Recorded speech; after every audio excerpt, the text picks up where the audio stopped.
from the Huntington Bank Studio, this is Colts 360.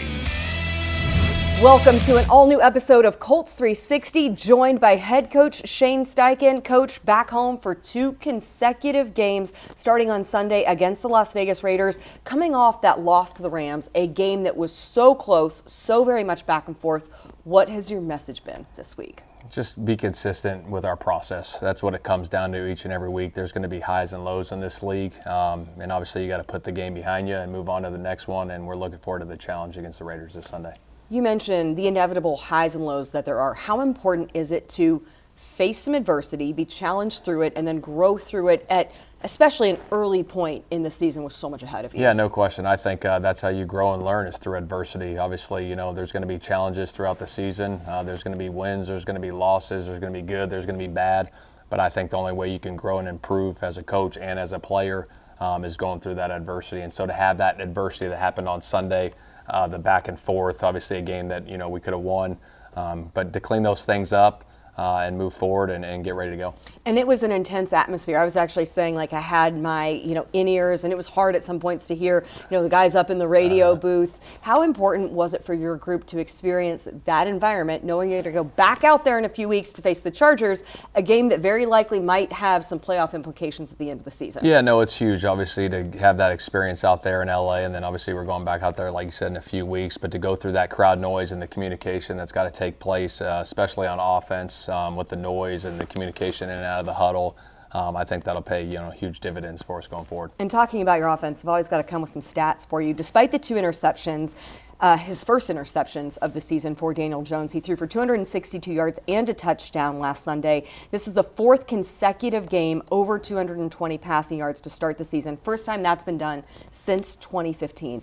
What consistency has Daniel Jones brought this offense? It's been great. A lot of consistency, obviously. I think he's completing, over 70% of his passes, keeping us on schedule, knowing where to go with the football. I think the offensive line's done a great job for him, protecting him. But again, he sees the field really well. He prepares the right way, and that's what you need at that position. Another guy who brings consistency at every position he's thrust into on the field, and it's a number of them, Tyler Warren. First touchdown of his NFL career. Took a couple of attempts to get him there. I think he spiked the ball, and then I saw on the sideline JT come over to him, and he's like, "Where's the ball? Do you know? Did we get Tyler Warren his touchdown ball?" Yeah, I don't know if we did or not. Okay, we have to follow up with equipment. Yeah. We'll get a follow-up report to that. But everyone was so eager to celebrate Tyler. What does it say about him and the impact that he has had with the effort that went in for all those guys to want to get him that touchdown? Yeah, I think it's awesome. He puts in, the work each and every week, and to get him his first touchdown, obviously, is huge there. And the offensive line moving the pile there a little bit, and Daniel Jones got in there a little bit too and pushed. I thought it was awesome. But he's been, consistent for us, since he's been here. So it's awesome to see, the players love him, and he's just doing a tremendous job for us. Okay, I know that there are a lot of coaches out there who watch the show, a lot of young players. Teachable moment with A.D. Mitchell on Sunday. Something I heard from him, letters and logos. Can you explain that just a little bit and what that means? Yeah, there's letters and logos in the end zone, and that's something that we preach, is obviously if you're going through the end zone and you're untouched, we want to finish through the letters and logos, and it's something obviously that we got to do each and every week, and we can't let that happen. Other side of the ball, we do not talk enough about Nick Cross. He led the team with 14 tackles, added a sack. He is now 3rd among Colts defensive backs in games with at least 10 tackles. He has 7 such games in his career. What should people be saying about this guy? Because I feel like he gets a little bit overlooked with all that he does. Yeah, no question. He's playing, at a high level. And he did it last year, and he's continued to do it this year again through the first 4 weeks. I think he does a great job in the box, obviously, of fitting his run fits, and obviously in the pass game, those underneath routes, of matching those things up and making the tackles. It's a credit to him and the way he's been working and preparing every week, so it's been awesome. The physicality that he brings is there's no question. He's a big human. He's rocked up pretty good, and obviously, he lays some wood out there pretty good. And it's fun to watch. You have had a number of guys, especially within your secondary, who have been late additions, who have been thrust into big roles, big expectations. Xavier Howard, Mekhi Blackman, Mike Hilton, the latest to do so. How do you expect that group to continue improving, likely without Kenny Moore for potentially a few more weeks? Yeah, I think as the more you play together, the more you get comfortable with each other, and the communication piece of it all. And I think those guys are doing a good job, and it's still coming together and gelling. But I do like all three of those guys. Obviously, Mike stepping in and playing the way he did, obviously made a big play in the game with that tackle in the backfield with the fumble. And Blackman's doing a good job too. And obviously, X is a veteran player that's been doing it for a long time. 5th game of the season we're coming into on Sunday at Lucas Oil Stadium. We've reached the unofficial quarter point, if you can believe it, of the 2025 season. Record aside, results aside, what growth have you seen in this group since week 1? And then what more do you want to see them build upon as we look ahead throughout October? Yeah, I've seen great growth. I think the complementary football has been pretty good, the back and forth and the camaraderie, and just continue to build that throughout the season. Like you said, it's a long season, but it does go fast. We're already going into week 5, another home game, against the Raiders. But just to see that camaraderie and continue to come together and work together, and I think when you continue to work together week in and week out, you see great things come to life on the field on Sundays, and that starts, on Mondays and that process, that weekly process. Your opponent this week, the Las Vegas Raiders at Lucas Oil Stadium, they're coming off a very close loss to the Bears, a very veteran defense that they have led by Max Crosby, and then they, of course, have their head coach, Pete Carroll. What do you know to expect from that group's going to bring in on Sunday? They're going to come in ready to go. Pete's going to have those guys ready to go. Pete brings great energy. Obviously, just seeing him coach over the years, and obviously his resume and his track record speaks for itself. And then it starts on their defense with Max Crosby. I think he's a hell of a player, one of the best premier pass rushers in the league. And then I got a lot of respect for Geno Smith, a veteran quarterback. Had a chance to coach him for a year at the Chargers when I was there, and so a talented player. That can make all the throws. So we got to be ready to go and be prepared for it. And as we wrap it up, there has been such synergy across Central Indiana, across Indianapolis franchises of late. Kind of started with the Pacers, that big playoff push. I heard Chad Buchanan make some statements about what he's been watching from you guys and how much he's enjoying what the Colts are doing. You've been wearing the Fever shirt. A bunch of the guys have been wearing the Fever shirts. How do you just describe the environment that there is right now across Central Indiana? It's awesome. The town, the city's awesome. Everyone's pulling for each other, and it's exciting to see it. All the sports, teams, having the success that they're having, and everyone pulling for each other and supporting each other and coming to their games and then coming to our games. And I think it's awesome to see the bond through the community, and the Hoosier hospitality is real. And being here, it's been awesome. My family loves it, so it's been great. And I know we're going to feel it on Sunday. Can't wait to get back home in front of that home crowd at Lucas Oil Stadium. Coach, appreciate the time. All right, thank you. Still ahead, Indy legend and former Colts tight end Jack Doyle discusses the start of the season, the impact of rookie Tyler Warren, and how the Colts rebound from the first loss of the season. That's next on Colts 360.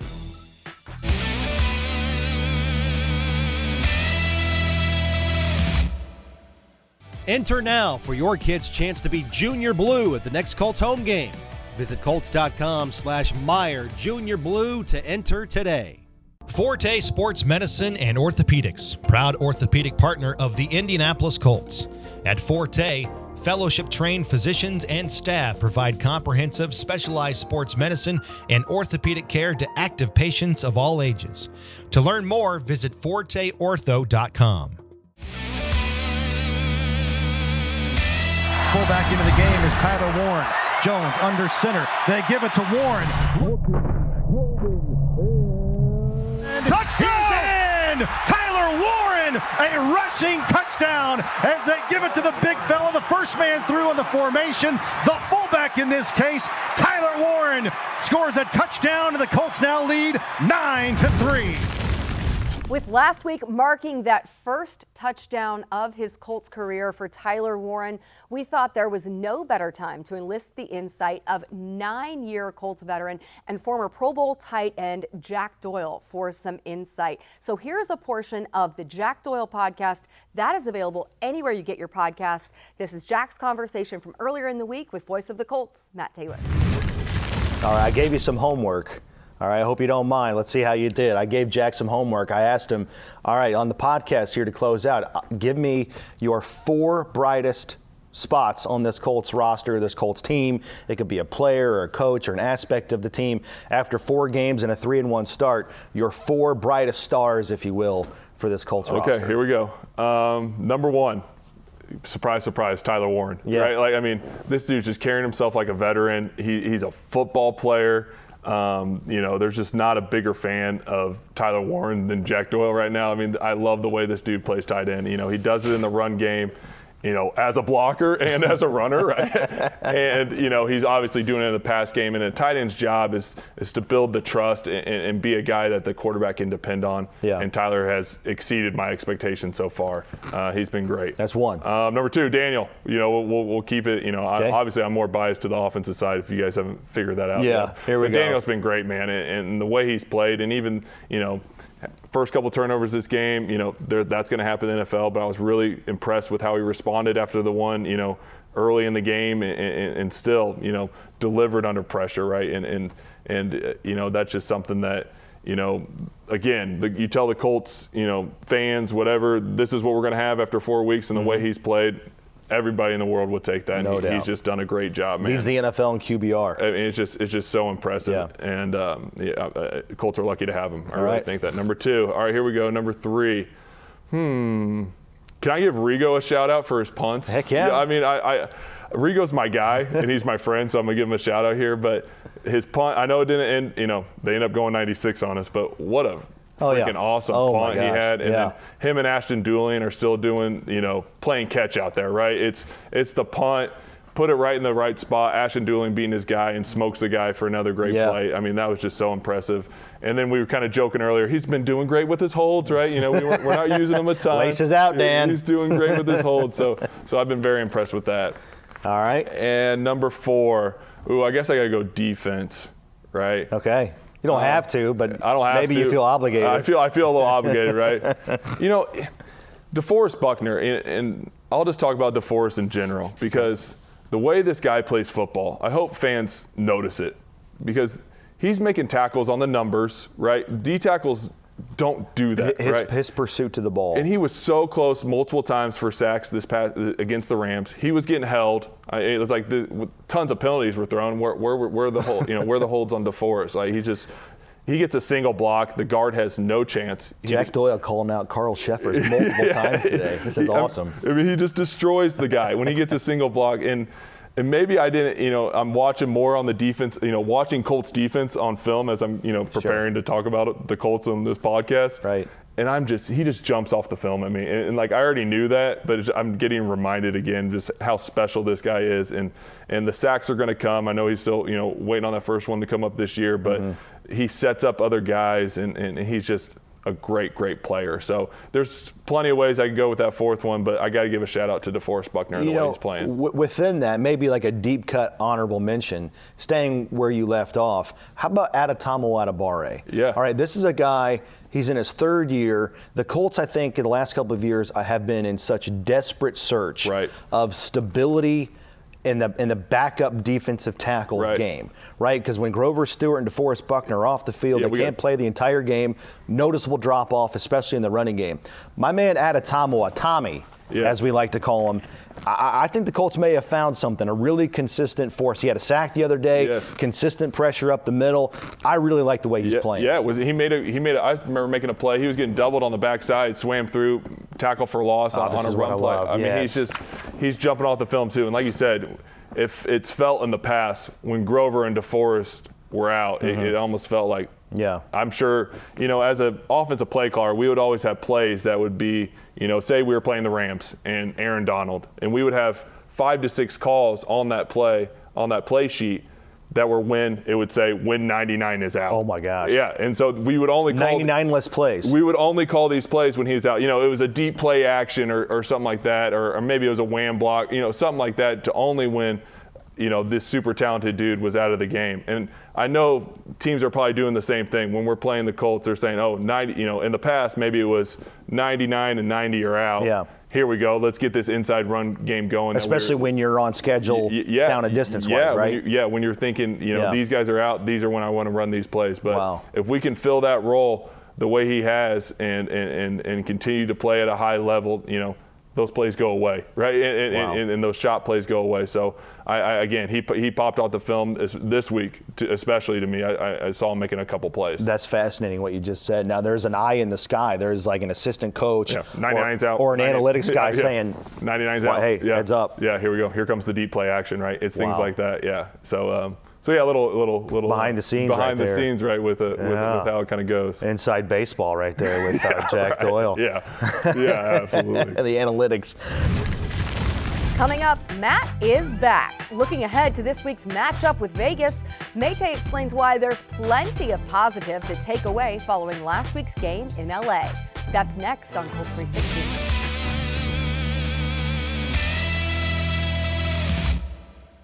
This season, Anthem Blue Cross and Blue Shield is teaming up with the Colts to shine a light on outstanding small businesses. Indy is our hometown, and boosting local business is just one way we want to thank this great city. Go to Colts.com/Anthem Spotlight to nominate your favorite small business today. Anthem and the Colts, helping Hoosier small businesses score. Satisfy your halftime hunger with Snickers and enter for a chance to win a trip to Super Bowl 60 at Snickers.com/halftime. It's time for the Fordham Credit Union Question of the Week. Through 4 games, Jonathan Taylor leads the league in rushing yards with 414. That total is also tied for the third most by a Colt through the first 4 games. Who holds the team record for rushing through 4 games of a season? Alan Amici had 482 yards through the first 4 games in 1955, and Eric Dickerson is second with 446 yards in 1988. Visit the Fordham Credit Union Fan Forum section of Colts.com to interact with other fans online. Fordham Credit Union, helping members live their financial dreams. Back to close out this episode of Colts 360, and Matt Taylor, voice of the Colts, is back, but you're in a different spot. You were just sitting here. I was over there. Jack Doyle was there, a little trading places to close out the show. I like that. Good movie, by the way, Trading Places. I have not seen it. Really? Eddie Murphy? Oh. And yeah, it's a classic. Yeah, it's an oldie but a goodie. So is that the homework you're giving me, like the homework that you just gave Jack for the podcast? That's what you need to do before you go to bed at night. You probably won't be able to finish it all in one sitting. No. Right? I know you're a night owl, but that's your homework for you. You need to come back to me a full critics review perfect. of the 1985 or 6 classic Trading Places. Well, we were all night owls on Sunday coming back from Los Angeles. Unfortunately, the Colts suffered their first loss of the season, and something I talked with head coach Shane Steichen about is we're at that unofficial quarter point of the season, right, with 17 games, 4th, 5th game, that's what you're looking at. And Mayte, despite the loss, what is maybe the silver lining from that and the reason to be optimistic as the Colts sit at 3-1? Well, I mean, to your point, I mean, some have said that's a feel-good loss. I don't know if there is such a thing as a feel-good loss in the NFL. Yeah, no moral victories. No moral victories. There's always a winner and a loser. So the word that I would use to describe what we saw last week in Los Angeles would be it's an undeterred loss. Okay. You know what I mean? Like, you still feel good about this team. I feel personally as good about this team after 4 weeks as I did the previous 3 when they were undefeated 3-0 because, in every game, oftentimes in the NFL, it goes to the team that, creates or forces the fewest amount of mistakes. Mm-hmm. And I think that was a case where the Rams didn't win the game, the Colts lost the game. There was a lot of self-infliction in that game. You had, suffering turnovers for the first time this season. Daniel Jones throws an interception on the first series of the game. You had a season-high 11 penalties. Some of those came in very costly situations inside the red zone. And then you had, dropping of the football at the goal line, a key holding penalty that wiped out a Jonathan Taylor touchdown. So there's all this coulda, woulda, shoulda stuff. So, you walk out of the stadium in L.A., at SoFi, and you're thinking to yourself, you're just so upset because, the Colts, you feel like you squandered such an opportunity. You squandered an opportunity. You felt like you had an opportunity to make a statement on the road against a really good team in the NFC and make a statement to the rest of the league. Yes, but after a couple days of thinking about it, you feel really good about this team because they're a good team. If they don't beat themselves, they probably beat the LA Rams, 34-27, whatever the case was. And, you're 4-0 and you've got a marquee win on the road. So there's no question that you still feel really good about this team if they can clean up the silly mistakes that they uncharacteristically made the other day against the Rams. And that's been a point of emphasis all this week. The guys were talking about cleaning things up in preparation to host the Las Vegas Raiders on Sunday. Consecutive games back home at Lucas Oil Stadium for the Colts to start out the month of October. And Mayte, why is it maybe good for a team like the Colts, one of this group, that they had some of that early season adversity. How do they grow through this? How does this potentially benefit them a little bit later and give them something to grow through? Well, it was a close game, and seemingly every game in the NFL comes down to the wire. All of these games, as we know in the NFL, come down to the final 4 minutes. They're decided by one score. So even the teams that don't make the playoffs, you look at their box scores and their margins, they have a significant amount of losses by one score. That's just the league in general, right? A lot of parity in the National Football League. But I think bigger than that, I think the Rams are a good test. Going on the road, playing at SoFi Stadium was incredibly loud. The fans were into it. That PA system, holy my. I had you and Joe Wrights cranked up all the way as loud as possible in my ear when I was down the sideline. Right. I'll tell you. So, I just think it's a good test going forward, and that's the next step for this ball club. Last year they missed the playoffs, but they only beat one team. The Colts in 2024 only beat one team that went on to make the playoffs. That was the Steelers, and it was early on in the season, and they didn't have their quarterback. So even with that, there was a little bit of an asterisk next to that victory. So I think that's the next step is beating good teams. In order to make the playoffs, you're going to have to beat playoff teams and playoff caliber teams, and I think that's the next step. And I think that's what was a little bit disappointing about that loss last week is that you can go toe-to-toe with anybody in the NFL, right? A future Hall of Famer at quarterback and Matthew Stafford. You still had plenty of plays you could have made in order to get that win and, again, a chance to make a statement. All right, what do we have coming up on radio this week? Actually, we should tease ahead. We have a great conversation to look forward to in the pregame coverage with Shaquille Leonard. He'll be honored at halftime. Absolutely. Yeah, I can't believe it's been a couple years since he last played for the Colts. Seems like a long time ago, but one of the more impactful players you're ever going to see on defense. It's going to be great to have Maniac on our pregame show. He's going to have, some opportunities to get the fans involved prior to the game, banging the anvil. He's going to have some remarks at halftime coming up of this game on Sunday. So I'm really, really looking forward to seeing him back wearing blue and getting the recognition that he deserves. Not only one of the more impactful players, but also one of the more impactful people in terms of this community as well. Mayte, thanks so much for sharing the show with me today from all of us at Colts Productions. Thanks for spending part of your weekend with us and getting ready for game day with Colts 360. A special thank you to our guest this week, Jack Doyle. You can go find that podcast on the Colts Podcast Network. Also, head coach Shane Steichen. We'll see you at Lucas Oil Stadium Sunday at 1 o'clock.